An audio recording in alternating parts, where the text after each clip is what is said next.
어제는 호세아서 1장의 호세아의 결혼 이야기를 통해서 호세아의 고멜로 말미암는 고통이 이스라엘로 말미암는 예수님의 고통이었다는 사실을 알게 되었습니다.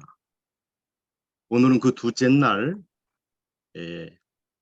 이름 속에 계시된 하나님의 사랑이란 주제로 호세아의 여행을 계속하겠습니다.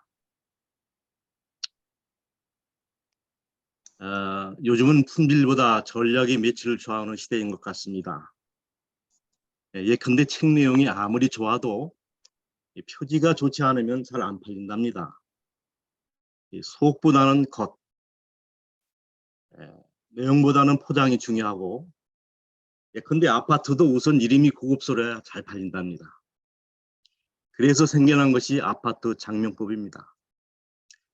근처에 전철역이 있으면 메트로라는 이름이 붙고, 또 4차선 이상의 도로가 있으면 센트럴, 강이나 호수가 있으면 리버 레이크란 말이 앞에 붙습니다.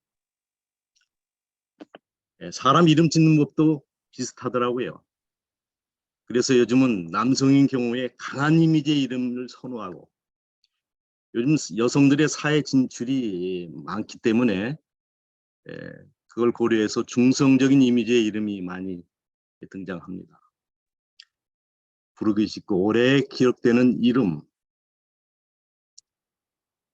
뜻을 품은 이름이면 더 좋겠습니다. 이 성경의 이름도 대부분 메시지를 담고 있는 것 같습니다. 아담은 흙, 사람, 인류. 아브라함은 열국의 아버지. 야곱은 속이는 자. 베드로는 반석. 모세는 건져내다라는 의미를 가지고 있습니다.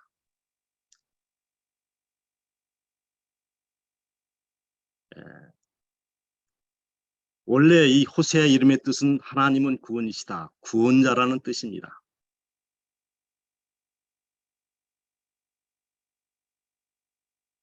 성경에 이 이름을 가진 사람이 셋이 있는데 요수아, 호세아, 예수님 다 같은 어원을 가진 동일한 이름입니다. 구원자라는 뜻이지요. 요수아는 40년 광야생활을 마친 이스라엘 백성들을 가나안 땅으로 이끈 민족의 지도자여 구원자입니다. 목사님 슬라이드가 잘 안 넘어가는 것 같은데 자꾸 첫 화면만 나옵니다. 40년 광야 생활을 마친 이스라엘 백성들을 가나안 땅으로 이끈 민족의 지도자여 구원자입니다. 갈렙과 요수아가 없었다면 아마 이스라엘 백성들은 발길을 돌려 애굽으로 돌아갔을 것입니다. 호세아가 없었다면 고멜은 아마 창녀로 살다가 비로하게 그렇게 죽었을 것입니다.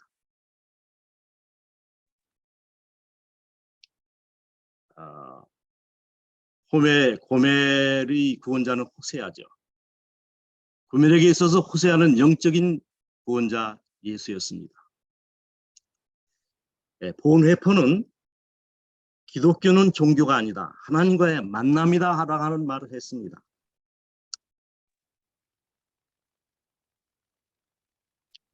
하나님을 떠난 인간이 그리스도 안에서 다시 만나는 것.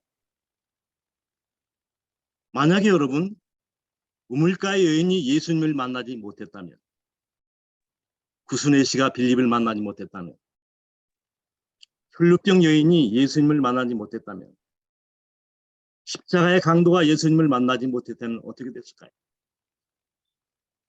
그리고 고멜이 호세아를 만나지 못했다면 어떻게 되었을까? 이 고멜의 이름의 본래의 뜻은 영어로 the end입니다. 끝장, 끝났다. 가망이 없는, 종말, 심판, 끝난 인생, 더 이상 구원의 여망이 없는,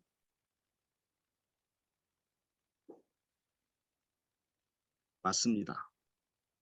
끝장난 인생, 창녀 고멜. 여러분, 이처럼 비참한 친구가 어디 있습니까?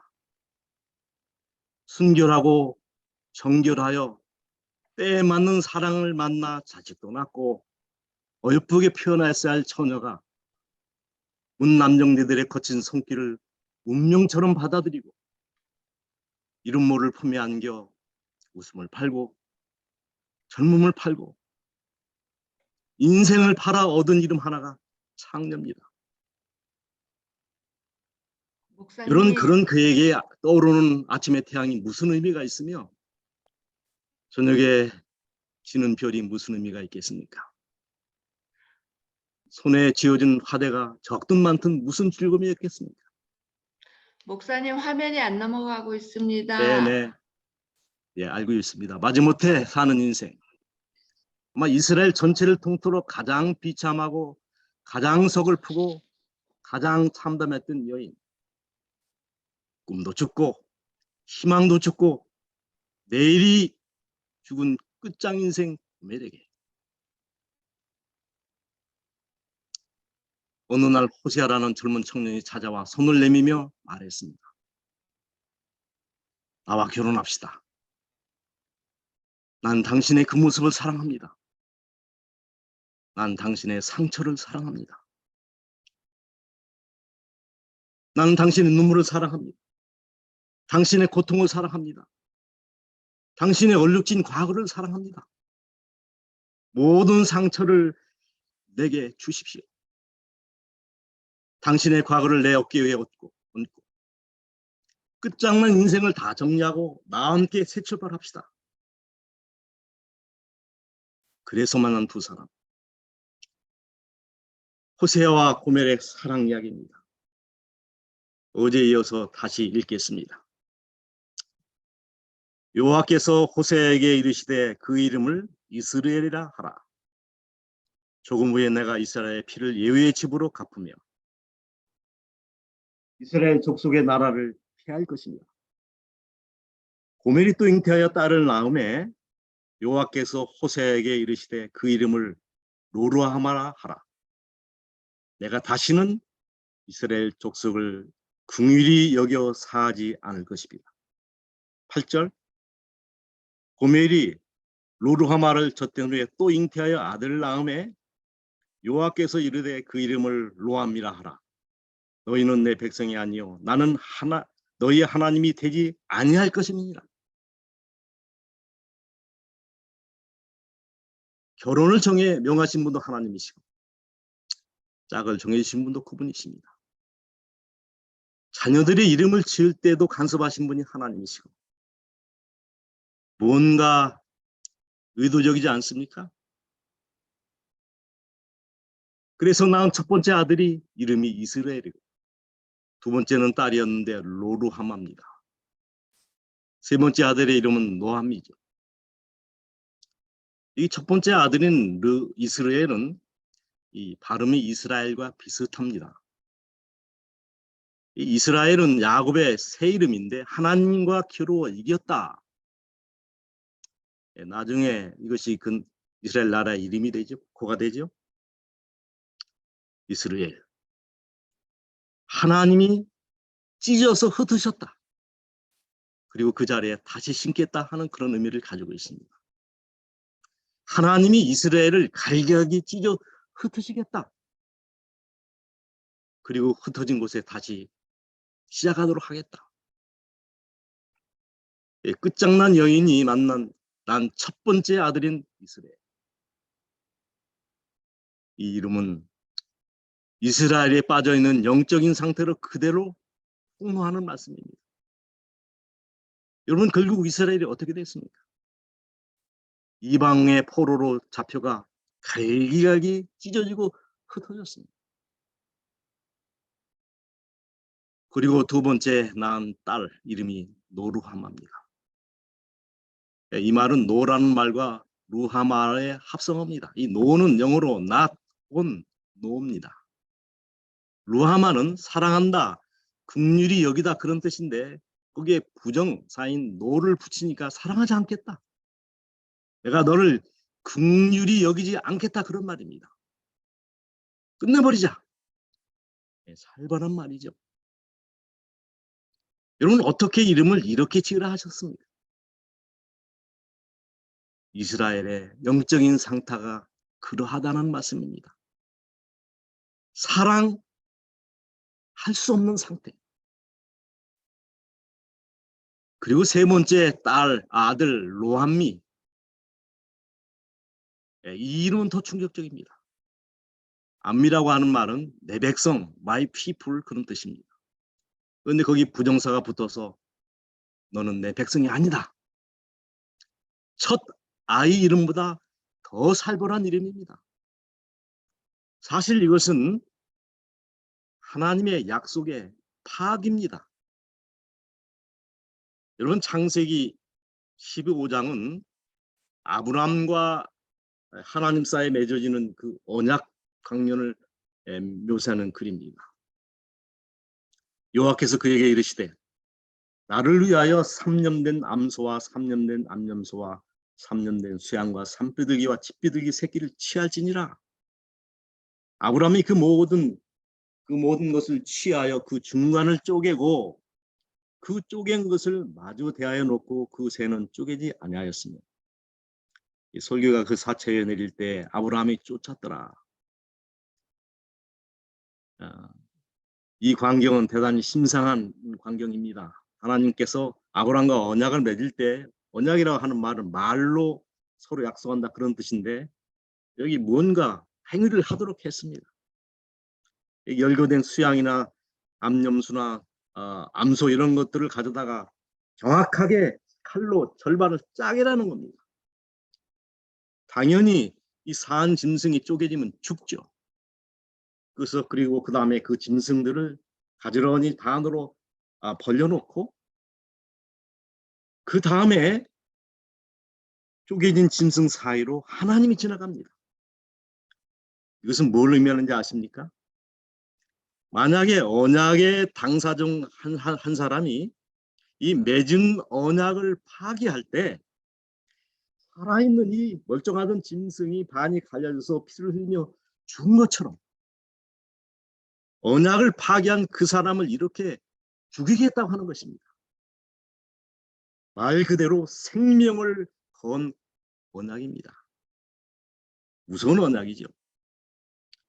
그런데 하나님은 출애굽한 이후에 또다시 이스라엘 백성들과 언약을 다시 한번 상기시킵니다. 너희로 내 백성을 삼고 나는 너희 하나님이 되리니 애굽 사람의 무거운 짐 밑에서 너희를 빼어낸 너희 하나님 여호와인 줄 너희가 알리라. 너희로 내가 내 백성을 삼고 나는 너희 하나님이 되겠다. 언약 아닙니까? 다시 이 언약을 확인시켜 주는 것입니다. 이렇게 무겁게 생명을 건 맹세를 하나님이 어떻게 일방적으로 계약을 파기할 수 있단 말입니까? 내 백성이 아니다. 어떻게 그런 말씀을 할 수 있냐는 것입니다. 나 너 사랑 안 할 거야. 더 이상 나 내 하나님 노릇 안 할 거야. 이제 끝났어. 섭섭함과 분노가 섞인 말입니다. 그러나 여러분, 이것이 하나님의 본심이었습니까? 아닙니다. 자, 호세아서 11장과 10절 11절.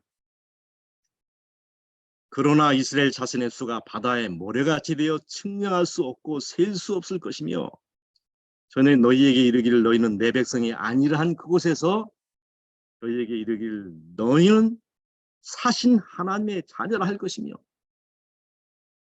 여러분 9절 바로 전까지만 하더라도 나는 너와 상관이 없고 너는 내 사랑의 대상이 아니야. 그렇게 말씀을 하시는 예수님이 마음을 돋구셔서 너희를 사신 하나님의 자녀라 할 것이며 11절 유다 자손과 이스라엘 자손이 함께 모여 한 두목을 세우고 그 땅으로부터 올라오리니 이스라엘의 날이 클 것입니다. 언제는 흩으시겠다고 얘기하시더니 이스라엘의 회복된 그 모습을 여기 선포하고 있는 것입니다. 2장 1절 있는 말씀 보세요. 너희 형제에게는 암미라 하고 너희 자매에게는 루하마라 하라. 어떻게 이름을 금세 이렇게 바꾸게 하십니까?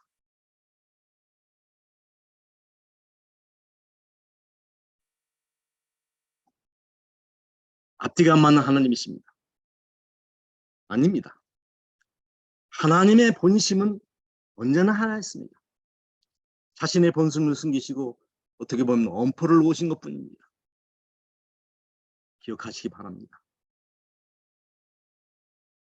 사랑하는 자가 약자입니다. 하나님은 늘 우리에게 약자셨습니다. 하나님은 우리를 너무너무 사랑하시기 때문에 항상 우리에게 지신. 여러분, 하나님은 절대로 나를 못 이기십니다. 하나님은 절대로 나를 못 버리십니다, 여러분. 절대로 못 보신다는 말씀입니다. 여러분, 자식이 못났다고 내다 버리는 부모를 봤습니까? 자식이 못나면 못날수록 더 사랑하는 것이 부모입니다, 여러분. 잘난 자식보다도 병신 자식을 더 사랑하는 것이 인간 부모의 마음 아닙니까? 하물며 하늘에 계신 하나님이시겠습니까? 보십시오, 여러분. 2장 14절.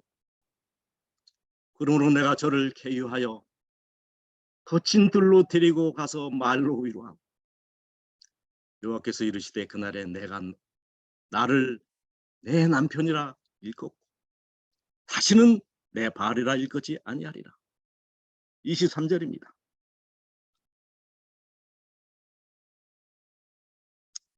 내가 나를 위하여 이 땅에 심고 긍휼히 여김을 받지 못하던 자를 긍휼히 여기며 내 백성이 아니었던 자에게 나를 향하여 이르기를 너는 내 백성이라 하리니 저희는 이르기를 주는 내 하나님이라 하리라. 여러분, 이것이 하나님의 본심입니다.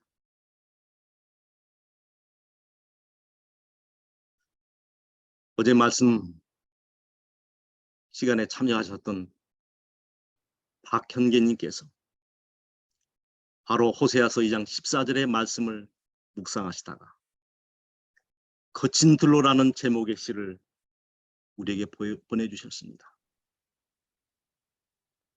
참고로 호세아서 2장 14절은 이렇게 시작됩니다. 그러므로 내가 저를 계유, 여기 계유라는 말은 이치에 맞게 설득하여 깨우친다는 것이죠. 계유하여 거친 들로 데리고 가서 말로 위로하고, 이 말씀을 묵상하시면서 쓰신 아름다운 시, 박흥계님의 마음의 고백입니다. 거친 들로.